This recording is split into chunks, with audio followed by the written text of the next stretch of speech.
Hello and welcome to Your Geek News. He's Matt, I'm Nat, and we got your geek news right here. This week it's a review of Stardust. I know, we're 4 weeks Very late. But it's been busy around the house. We've had lots of stuff to do. There's the Fan Expo thing that happened, and speaking to people like Malcolm McDowell and Trisha Helfer.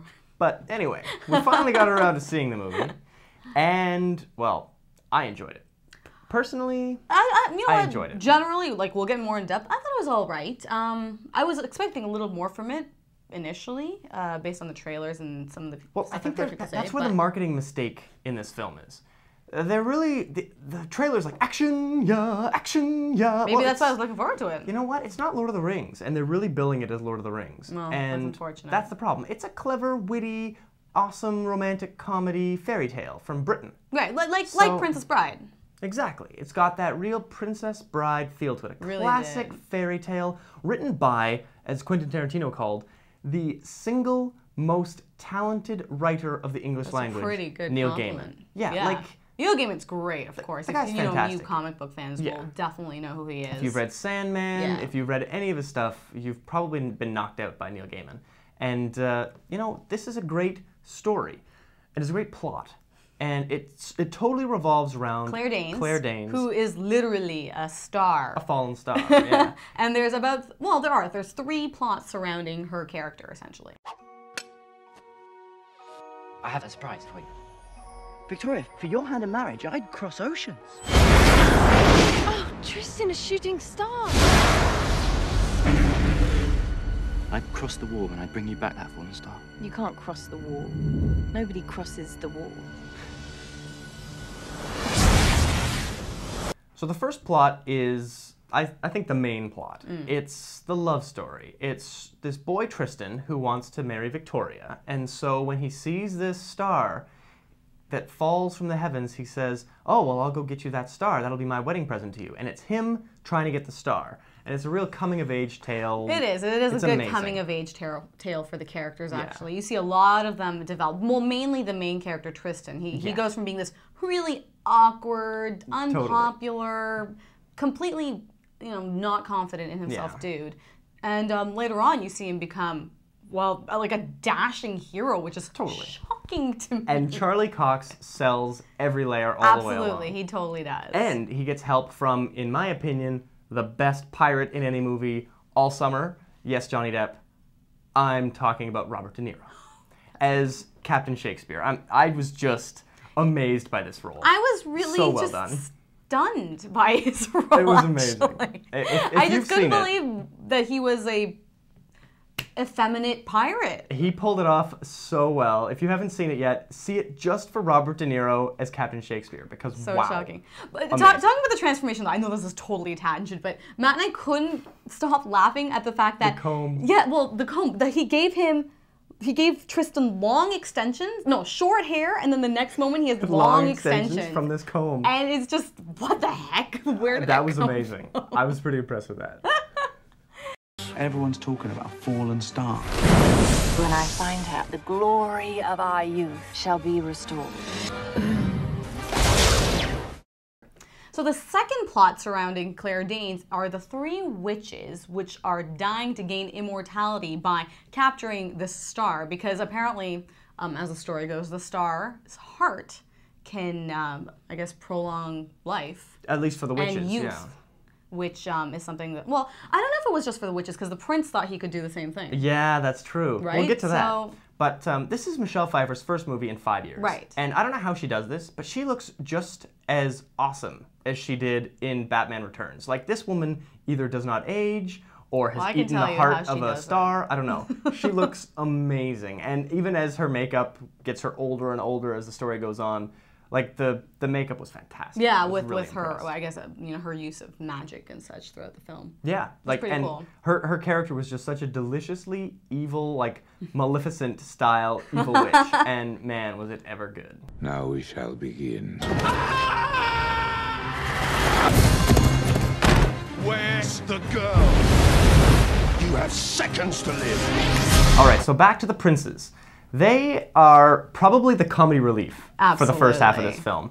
Basically, there's 7 princes who are all trying to be king.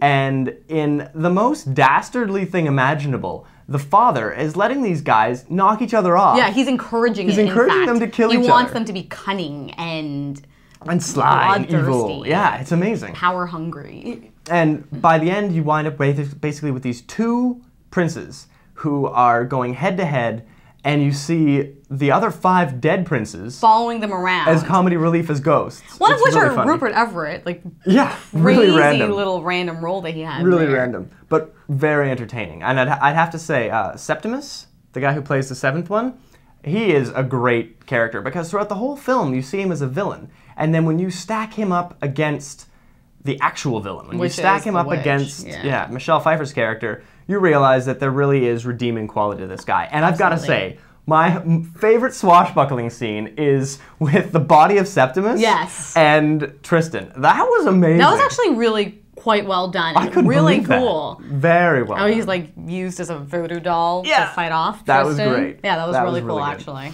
Now, the climax of the film was huge. It's a great collision of these 3 storylines with, some twists and turns. Which is actually just exemplified in the moment where they're all kind of coming towards the wall at the end, right? Where Tristan's running towards the wall to stop Claire Danes from coming through. Because something that the character, Claire Danes doesn't know, but we as the audience know, is the fact that she can't cross that wall because beyond that wall, magic does not exist. Essentially, Claire Danes becomes dust. She becomes nothingness. So Tristan's in his big rush to get there, and Claire Danes is trying to cross the wall to get to him. And then Tristan's mother is coming across to stop everything from happening. And then the witch is coming, and then Septimus is coming. And it's this great moment where the audience knows so much, and we're really let in on what's happening. So anxious. And the characters just don't get it, because in another one of these fits of Claire Danes' character finding out that her lover has done something wrong, AKA she nearly kills herself. Yeah, she almost dies. Serious Romeo and Juliet style. So the tragic female lover that she plays all the time. She it's really crazy. Does play this role really well. But the story wound up. The turns were kind of predictable. Yeah. Which isn't a problem because it's a fairy tale. Right, and it was still pretty delightful to watch, actually. Absolutely, it was.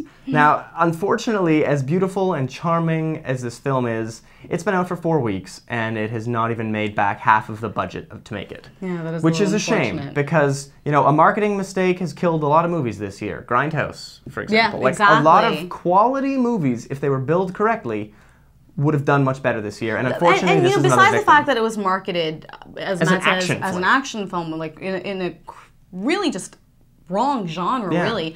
I also found that it wasn't marketed enough. I mean, I found it because I heard about it, essentially. I didn't really see that much about it. And it's just by virtue of knowing about Neil Gaiman. Exactly, that's the thing. And it's just unfortunate that more wasn't done to kind of promote it, you know? So, if you can't find this in theaters, I wouldn't be surprised. But hopefully it'll do better in its DVD sales. Yeah, this is the kind of thing that, it could totally pick up the way Princess Bride did on DVD and have a whole life after that. So I'm really hoping this movie makes its money back because Neil Gaiman is great. And the production... Oh, actually, an interesting story about that is that his daughter was a production assistant throughout the movie. And it turns out that, I read this interview with Neil Gaiman, he was talking about how his daughter was an unintentional mole and would, sporadically call up her dad and be like, oh my goodness, Dad, they're changing this scene in your story, or they're cutting that out, they're changing this. And that's just pretty funny. Yeah, it's great to have a mole on the set. Because, Neil Gaiman and Matthew Vaughn directed it, have been talking back and forth about Stardust for so long, trying to find a good director to do it. And then finally, Neil Gaiman and Matthew Vaughn looked at each other and said,